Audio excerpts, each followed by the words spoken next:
Yeah. So because that's one of the most widely used scenario, because every day we will be getting n number of files, but the file count is unknown. Today you might get 10, or tomorrow it could be 20 or 30 or whatever. Yeah. So based on that, we need to know like how to take care of reading the data from all such files. We discussed about that. After that, we have also talked about how to take care of using this sequential files as a target. That we have done, and after that we have also talked about how to make use of a data set as a target. Yeah. So that's one of the important concept within the data stage, because data stage follows what data set format. I repeat, data stage follows what data set format. Yeah. So because the type system that we use in data stage, which is what the like a programming kind of what you call language, you can say. Data set is just like a language for what data stage. Yeah. I think we have seen like how to what create the data set and start taking a look at the structure and also corresponding data by using what tools, dataset management tool. This will be used by the developers, and from the server side, administrators. So how do you do that? There is a arc-admin dump utility through which you could able to what preview the data. So that is what was discussed earlier, right? Now we need to get into what other options within this data set. For example, let us say you want to read the data from the data set. How are we going to do that? We just focused on writer part. So how reader part will be taken care of. So to do that, again we can use data set as a reader, and we can transfer data to any target over here, right? So which means we are trying to use this what data set as a reader now. Yeah? Now let us try to configure what data set as a reader part. Yeah? So select a file and then browse and supply this dataset name. Remember, while reading the data from dataset, we need to know the structure that we have in the dataset, right? I repeat, we need to know the structure that we have in the dataset. So let us start what saying OK, and then assuming that the structure part would be taken care of by using what this data stage. Then we can supply here data set reader and followed by pick and save it. So this is what we do in order to read the data from what data sets. After that, save it, then compile and run.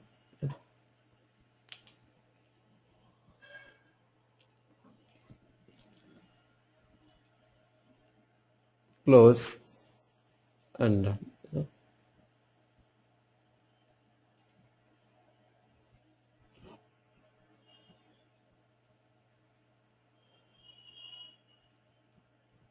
Yeah, now you can go to, let's go to the director client. Yeah, can you see here?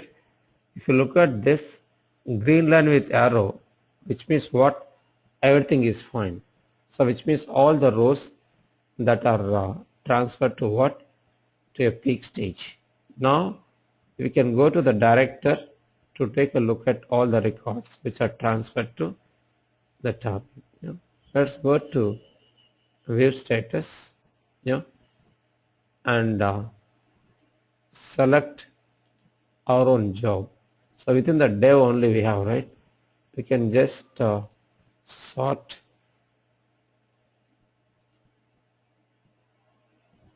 Can you see here? This is the last one, right? So let us preview the data. Sorry, preview the log. Yeah, can you see here? Here we could able to see the output. So which means what? With this we could understand like how to read the data from what data set, start getting it transferred to a target, right? So that's it. So this is how we could take care of what data sets.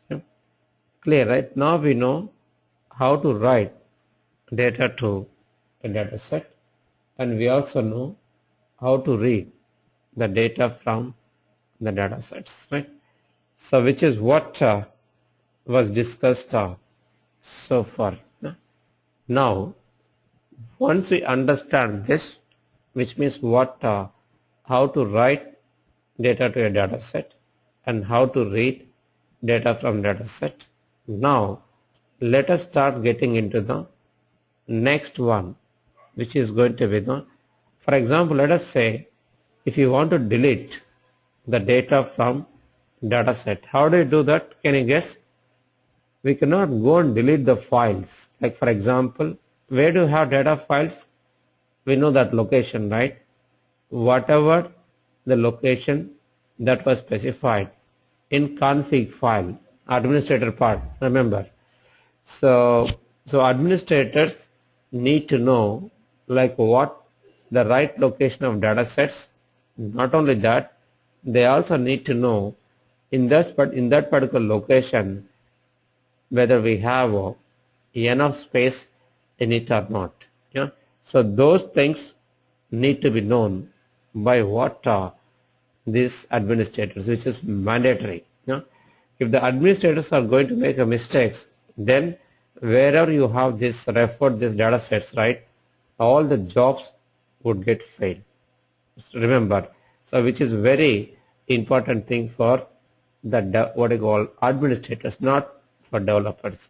Developers part is what? This one, like a designer's part, and server side, like whatever we were trying to do, that part need to be taken care by administrators. Plus, let us say, what if you want to delete? Let us say this system got bloated with too many what you call files or whatever, which resulted what? Disk overflow. So then how are we going to what start deletion of those files? How do you do that? Can you guess? So in order to delete it, we should not go and delete by getting into the file system and delete. We should not do it, because data sets will have two sections, right? One is what? A descriptor section. Other is what? Pointer to a data file. So that is why we need to delete data sets always through what? arcadmin. There is a delete command. Delete option actually, not a command. So where we can use one arcadmin here.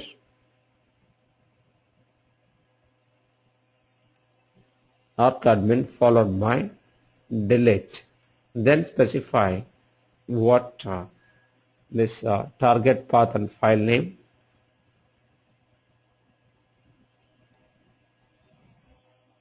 Fine. Then with this we could able to delete. Can you see here? Now it is going to delete not only descriptor and also data file. Both will be deleted. You can just go and check these two things. Gopal, can you please? We don't use remove rm command. No, that's what we should never do that. So we should always do it through what this option arcadmin delete. Yeah, with anchor Right. we also use remove. Anchored mean with the RM command. Yeah, that's also same. Both are same. With remove or RM or delete, all are same. Yeah, fine. Now we can go and confirm that. Gopal, go to that location where you have a descriptor, and also go to a location where we have a data, and make sure that they are not there. Yeah.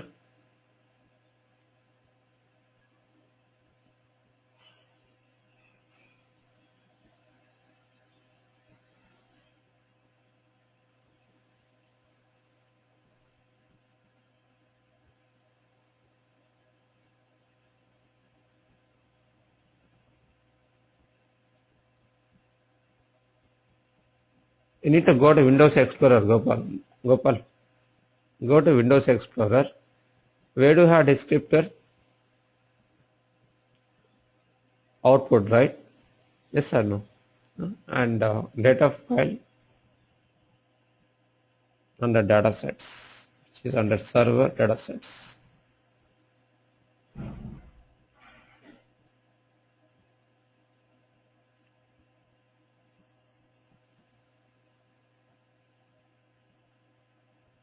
You can take a control, so it will be Because you fast. need to do it because you need to get hands on. Yeah, I'll do that. Let me show that. So let's go to output. Yeah, can you see here? So now we don't have data sets, right? Anish and Gopal. Now the next is what? Where do you have this data sets location?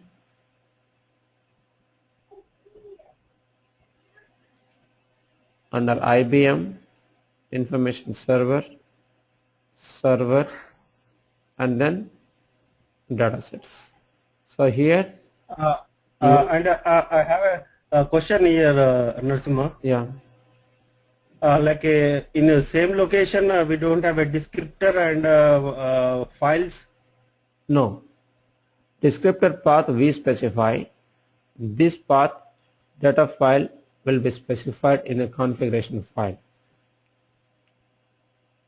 Okay, can you repeat? So descriptor path that we specify within this designer, yeah, and then like here we specify reader path and also writer path, right? Yeah, wherever you specify that, in that location you will have descriptor. Yeah, but this path could be same as what we have in this what data sets. Yeah, we can also do that, but it's not recommended because data files is always better to maintain separate locations for each, so that because we just need to refer descriptor. Data files we don't need to worry, but data files need to be known for the administrators because there will be a lot of large size of data sets will be there here, because we process large data, right? As a result, you'll have what gigabytes of files within this location. That is why I was saying this location should be the location where you have enough size. Descriptor will be in terms of KBs. It's very small, right? It's like metadata only will have it. Yes or no? So that is why it's always advisable to maintain what separate location for descriptor, separate location for data file. Clear, right? Yeah. So in this example, the one which you show, like how we can separating them, like a descriptor and data file. So like we have done here, for example, when we have created job, right, in last session, we specified C output data set. Yes or no? So which means what? Descriptor file is in output folder, right? But data file is where? It is in server data sets. So totally there are what you call different locations. So which results what? It's a separation of both. Can you see this is a location of descriptor, right? And data file is what? This is a location of data file. Clear? So that's it. Yeah. So Now, the config file will be placing here. no. Config file location under configurations. Server.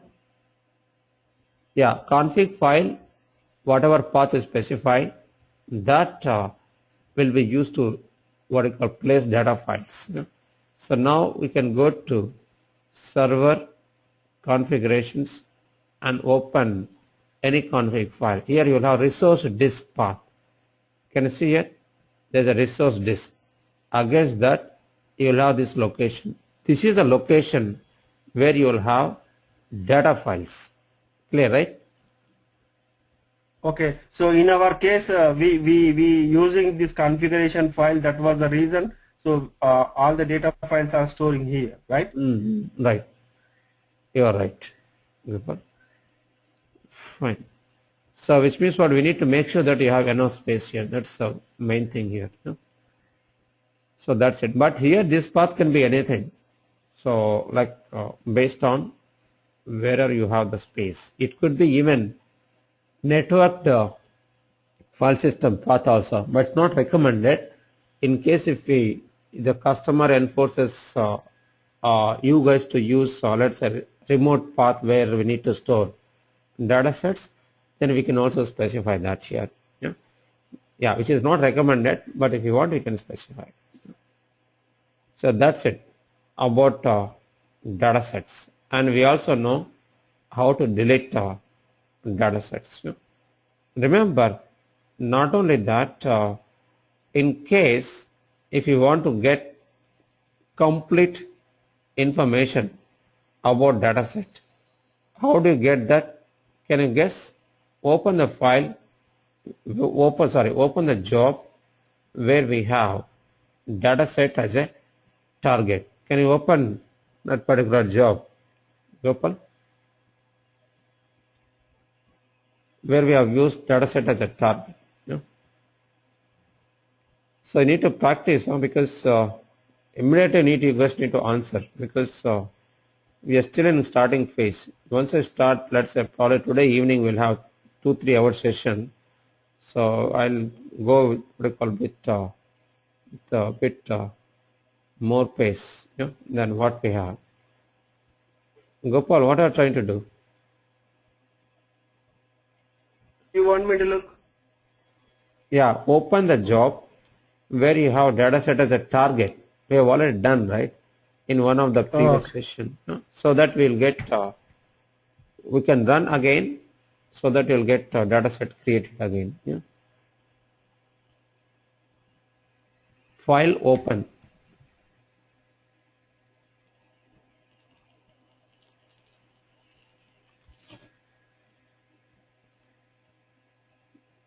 Yeah, that is why I'm saying here is because we need to follow proper naming convention, which is not followed because I think last time we just gave data sets as a job name. Remember, that is why we need to give the right name. Can you see bottom there is a data set? Yes. So we always need to specify, let's say, source, target as a data set, so that just by looking at the job, we can understand like what that particular job does. Now we can run this particular job. Gopal?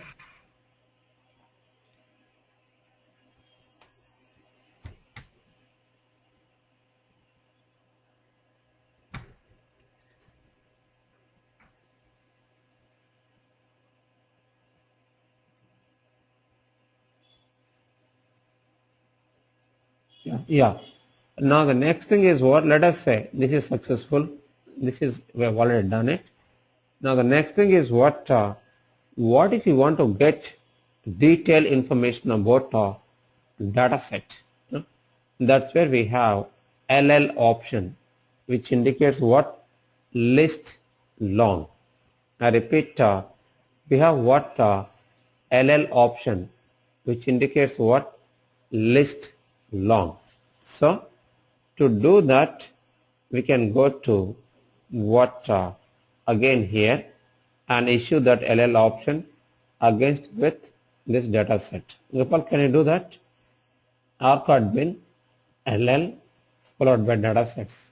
So with that you'll get config file, blocks, used blocks, and total size, all that. Complete information about multiple nodes, multiple data sets, or single data set, all that we are going to get. So LL with dataset name. Can you see here usage in the bottom? This is the usage. Just remember that. Yeah. Supply now. Arcadmin space LL. Like a Unix, right? You need to know you have manual, right? Man command. So like this is also manual. So you can just use this manual and get the complete information. Yeah, LL space dataset name. Local.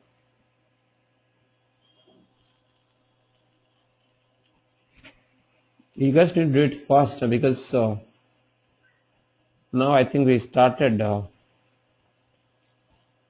sources and targets only. We have not started real processing stages. Yeah, can you see here? Here you will get what complete information about what data sets, where we can see what config file name and blocks, like a number of records, total blocks, all that, right? In Unix environment, Linux, Unix, how we can do this one? Same thing. There's no difference. Same command, LL? Same LLM. See, remember this, whatever we do in Unix, right? Same thing we can do it here. There is no difference at all because we have MKS toolkit. Yeah. Because of that, you can issue what any Unix command here. Like whatever we do in Unix, same thing can be done here. There is no difference with respect to this. Not only that, whatever you do in designer or director, even that also will be same. There is no difference. Unix or Windows, there is no difference at all. So here also we can issue some commands like what ls command, or we can also issue what ps command, or we can also issue what top command, or we can also issue what du command, which is a disk usage, and so on. Which means these are all what Unix commands, because we could able to make those things to work over here because of what MKS toolkit. So without MKS toolkit, datastage doesn't work. So that anyway comes along with datastage. You buy datastage license, right? You will get that. That's all.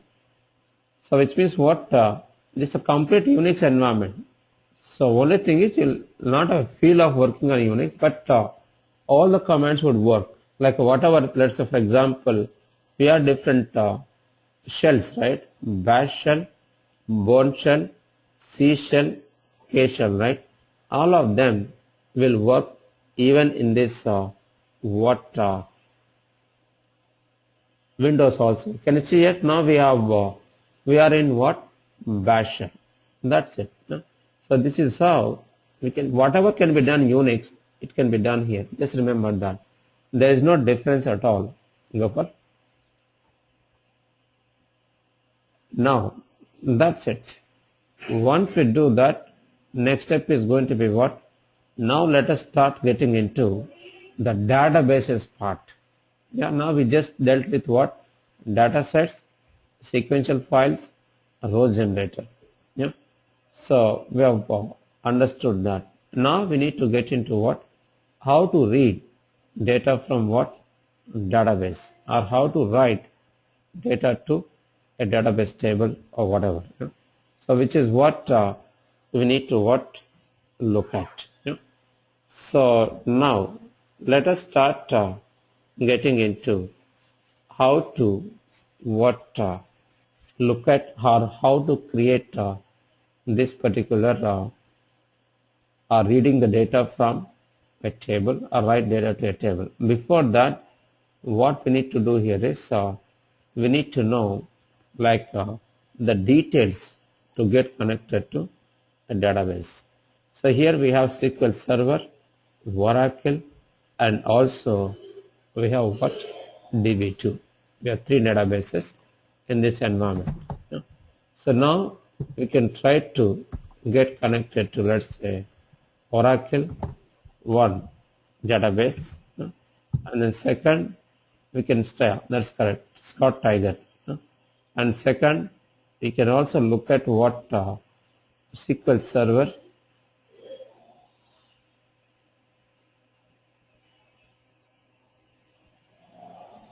which is here.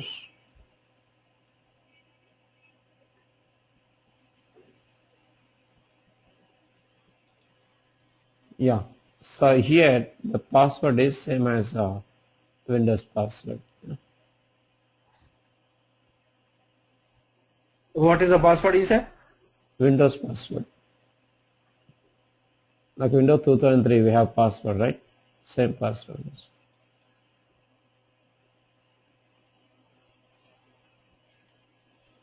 Yeah, let us see here anyway. Yeah.